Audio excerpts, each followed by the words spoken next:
Class 7. Your lesson is Devotional Paths to the Divine and chapter number 8. पाठ का नाम है ईश्वर से अनुराग। तो कल हमने अनेक रीति रिवाजों के बारे में पढ़ा। महाराष्ट्र और कर्नाटक और तमिलनाडु के बारे में हम आज पढ़ेंगे कि कौन कौन से महान संत हुए थे वहाँ पर। तो कल जो पढ़ा था उसका मोटा मोटा आपको हिस्ट्री से बता देता हूँ कि सभी जीवधारियों के बीच में ये बात अच्छी तरह से मन में बैठ गई थी कि हमारे जो अच्छे कर्म और बुरे कर्म हैं इन्हीं के ऊपर डिपेंड करता है कि हमारा जन्म मरण का चक्कर चलता रहता है। फिर कई लोगों का विचार था कि मनुष्य अगर परमात्मा की शरण में चला जाता है तो वह इस बंधन को तोड़ सकता है। और फिर अनेक देवी देवताओं की पूजा होने लगी जिसके अंदर विष्णु, दुर्गा और शिव का नाम प्रमुख था। इसी तरह से हमने दक्षिणी भारत में नयनार और अलवार के बारे में पढ़ा। ये सभी अलग अलग जातियों से होते थे, अलग अलग संप्रदाय से होते थे, कुछ नीची जाति से भी होते थे। इनके बारे में पढ़ा। उसके बाद आज है हमारा नया टॉपिक जो हम पढ़ने जा रहे हैं, वो है फिलॉसफी एंड भक्ति। फिलॉसफी एंड भक्ति, तो इसके बारे में आपको बताया जा रहा है अभी। फिलॉसफी एंड भक्ति। तो भारत के सबसे अधिक प्रभावशाली दार्शनिकों में से एक नाम है शंकर, जिनका जन्म 8वीं शताब्दी में केरल प्रदेश में हुआ था। ये जो शंकर थे ये अद्वैतवाद के समर्थक थे, जिनके अनुसार जीवात्मा और परमात्मा दोनों एक ही हैं। उन्होंने लोगों को ये शिक्षा दी कि ब्रह्मा जो कि एकमात्र या परम सत्य है और वो निर्गुण है और निराकार है, इसका कोई आकार भी नहीं है और बिना गुणों वाला है। तो परमात्मा अर्थात ब्रह्मा एकमात्र सत्य है, ये बताया उन्होंने। भगवान शंकर ने हमारे चारों ओर के संसार को मिथ्या यानी झूठा, शंकर ने हमारे चारों ओर के जो संसार है उसको झूठा या माया माना और संसार का परित्याग करने की हमें संदेशा दिया, मैसेज दिया और संन्यास लेने और ब्रह्मा की सही प्रकृति को समझने और मोक्ष प्राप्त करने के लिए ज्ञान के मार्ग की ओर हमें अग्रसर होने का रास्ता दिखाया, मुक्ति का रास्ता दिखाया। तो यहाँ पे ये हमने पढ़ा किसके बारे में? शंकर, जिनका जन्म केरल प्रदेश में हुआ था 8वीं शताब्दी में। इसके बाद एक और ऐसे ही महान संत हुए थे, ये तमिलनाडु में पैदा हुए थे। इनका नाम रामानुज था। ये 11वीं शताब्दी में तमिलनाडु में पैदा हुए थे। ये विष्णु भक्त थे और अलवार संतों से बहुत ज़्यादा प्रभावित थे।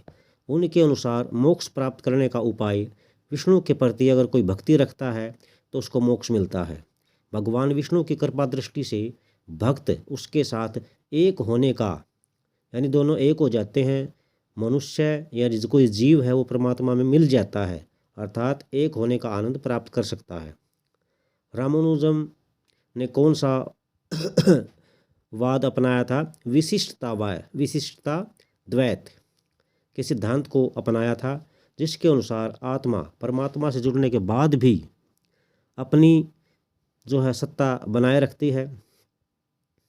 रामानुजम के सिद्धांत ने भक्ति की नई धारा को प्रेरित किया, जो कि आने वाले टाइम में भी ये विकसित हुई। कहाँ पे विकसित हुई? उत्तरी भारत के अंदर विकसित हुई, नॉर्थ इंडिया के अंदर। तो ये हमने दो महान संतों के बारे में पढ़ा, दर्शन और भक्ति। इसके बाद है बसवन्ना का वीर शैववाद, बसवन्नाज वीर शैविज्म, ये ऐसे बोला जाएगा। तो यहाँ पर हमने पढ़ा था कि भक्ति आंदोलन और मंदिर पूजा के बीच गहरे संबंध थे। तो यहाँ इसके परिणाम स्वरूप जो प्रतिक्रिया हुई, जो रिएक्शन हुआ, वह बसवन्ना और अल्लम्मा प्रभु और अक महादेवी जैसे उसके साथियों द्वारा प्रारंभ किए गए वीर शैव आंदोलन में साफ दिखाई देता है। यानी जब भक्ति आंदोलन और मंदिर पूजा के बीच में क्या संबंध थे, इसके बारे में जानने की कोशिश करते हैं तो ये हमें बताया जाता है। इनके साथियों के द्वारा, किन के साथी थे वो, बसवन्ना, अल्लमा प्रभु और अक्क महादेवी जैसे साथियों के द्वारा प्रारंभ किया गया था वीर शैववाद, उसमें दिखाई देता है। यह आंदोलन 12वीं शताब्दी के बीच में कर्नाटक में शुरू हुआ था।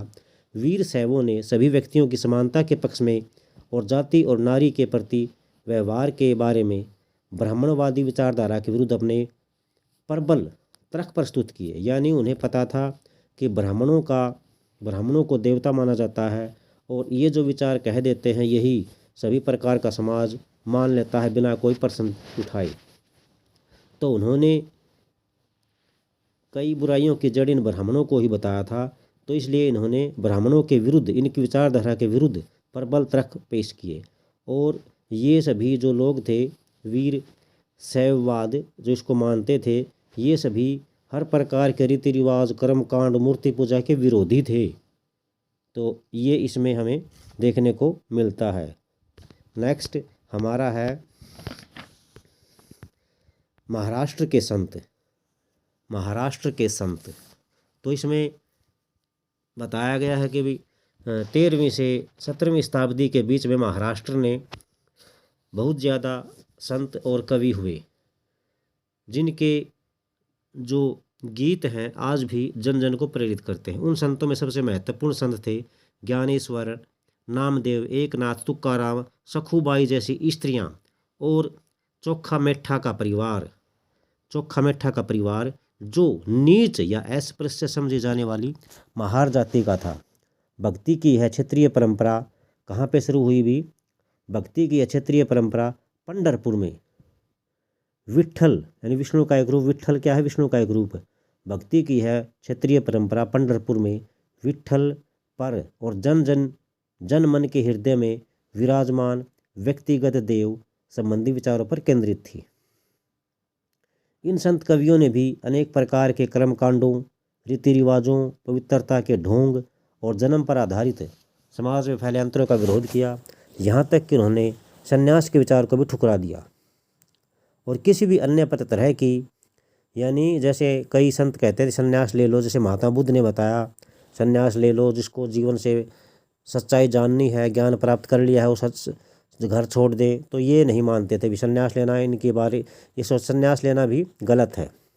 उन्होंने कहा किसी भी व्यक्ति की तरह रोजी रोटी कमाते हुए, परिवार के साथ रहते हुए और विनम्रतापूर्वक ज़रूरतमंद सभी व्यक्तियों की सेवा करते हुए भी सुखी जीवन बिताया जा सकता है। ठीक है, एन्यू सुखी जीवन बिताया जा सकता है। अच्छा, फिर उन्होंने इस बात पर ही बल दिया, a new humanist idea emerged as they insisted the भक्ति ले इन शेयरिंग अदर्स पेन। यानी इन्होंने क्या कहा कि इन्होंने इस बात पर बल दिया कि असली भक्ति दूसरों के दुखों को बांट लेना है। इससे एक नया मानवतावादी विचार का जन्म हुआ। जैसा कि सुप्रसिद्ध गुजराती संत नरसिंह मेहता ने कहा था कि वैष्णव जन तो तेने कहिए पीर पराई जाने रे। ये गुजराती संत ने कहा था। ये उसके आगे देखते हैं भी क्या है, ये हम बाद में पढ़ेंगे भी, जो बीच में कोष्टक में दे रखा है। यहाँ पे आगे हम नाथ पंथी सिद्ध और योगी, नाथ पंथी सिद्ध और योगी। इस काल में, यहाँ पर इस काल के अंदर अनेक ऐसे धार्मिक समूह उभर कर सामने आए जिन्होंने साधारण तर्क वितर्क का सहारा लेकर रूढ़िवादी धर्म के कर्मकांड और अन्य बनावटी पहलुओं और समाज व्यवस्था की आलोचना की। तो यहाँ पर क्या चेंज देखने को मिलता है हमें? इसमें कौन कौन थे भी? नाथपंथी, सिद्ध आचार और योगी जन उल्लेखनीय है। यानी यहाँ पर कौन कौन से लोग थे जिन्होंने साधारण तर्क वितर्क का सहारा लेकर रूढ़िवादी जो धर्म के लोग थे उनके द्वारा अपनाए गए कर्मकांडों और बनावटी समाज की आलोचना की थी। उसमें थे नाथपंथी, सिद्धाचार, योगी जन। उन्होंने संसार का परित्याग करने का समर्थन किया उनकी विचारधारा से प्रभावित होकर निराकार परम सत्य का चिंतन, मनन और उनके साथ एक हो जाने की अनुभूति ही मोक्ष का मार्ग है। यानी उन्होंने ये बताया कि भगवान जो कि बिना आकार का है, उसके साथ परम सत्य का चिंतन करिए, मनन और उसके साथ एक हो जाने की अनुभूति यानी एहसास ही हमें मोक्ष दिला सकता है। इसके लिए उन्होंने बताया योगासन, प्राणायाम, चिंतन, मनन, इन क्रियाओं के माध्यम से हम मन और शरीर को कठोर ट्रेनिंग देते हैं, प्रशिक्षण देने की आवश्यकता पर बल दिया इन्होंने। और यहाँ पर भी ये समूह भी अलवार और नैनार की तरह नीची कही जाने वाली जातियों में बहुत ज़्यादा प्रसिद्ध हुए। उनके द्वारा की गई रूढ़िवादी धर्म की आलोचना ने भक्ति मार्ग के लिए भक्ति मार्गीय धर्म के लिए आधार तैयार किया, बेस तैयार किया, जो आगे चलकर उत्तरी भारत में बहुत ज़्यादा लोकप्रिय बना। इसके बाद है भी इस्लाम एंड सूफीज़म। संतों और सूफियों में बहुत अधिक समानता थी, यहाँ तक कि यह भी माना जाता है कि इन्होंने आपस में कई विचारों का आदान प्रदान किया और उन्हें अपना भी लिया। सूफी मुसलमान कैसे थे भी? रहस्यवादी थे। रहस्यवादी सूफी मुसलमान थे। वे धर्म के बाहरी आडंबरों को नहीं मानते थे और ईश्वर के प्रति प्रेम और भक्ति तथा सभी मनुष्यों के प्रति दया भाव रखने पर बल देते थे। इस्लाम ने किस बात पर बल दिया है कि एक ईश्वर है, यानी एक ही अल्लाह है, और उसके प्रति समर्पण का भाव रखें, इसका दृढ़ता से प्रचार किया। उन्होंने मूर्ति पूजा को अस्वीकार कर दिया और उपासना पद्धतियों को सामूहिक प्रार्थना समाज का रूप दे दिया। यानी नमाज जो पढ़ते सारे मिल के पढ़ते हैं और उन्हें काफ़ी आसान बना दिया। इसके साथ ही मुस्लिम विद्वानों ने, जिनको उलेमा कहते हैं, शरीयत नाम से एक धार्मिक कानून बनाया। सूफी लोगों ने मुस्लिम धार्मिक विद्वानों द्वारा निर्धारित विशुद्ध कर्मकांड और आचार संहिता को बहुत कुछ अस्वीकार कर दिया। वे ईश्वर के साथ ठीक उसी प्रकार जुड़े रहना चाहते थे जिस प्रकार एक प्रेमी दुनिया की परवाह किए बिना अपने प्रियतम के साथ जुड़ा रहना चाहता है। संत कवियों की तरह सूफी लोग भी अपनी भावनाओं को व्यक्त करने के लिए काव्य रचना किया करते थे। गद्य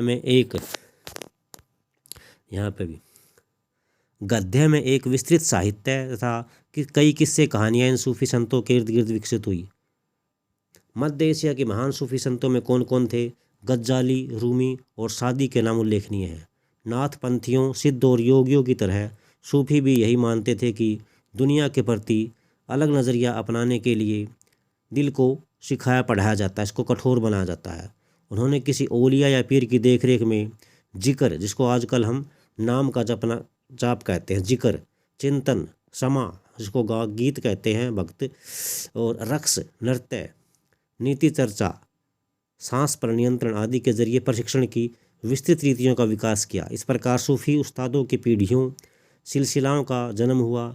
इनमें से हर एक सिलसिला निर्देशों व धार्मिक क्रियाओं का थोड़ा थोड़ा अलग तरीका अपनाते थे। तो आज हम यहीं तक पढ़ेंगे। इसके बाद जो है हम आगे जो है नेक्स्ट डे पढ़ेंगे, और आज के लिए इतना ही काफ़ी है। थैंक्स।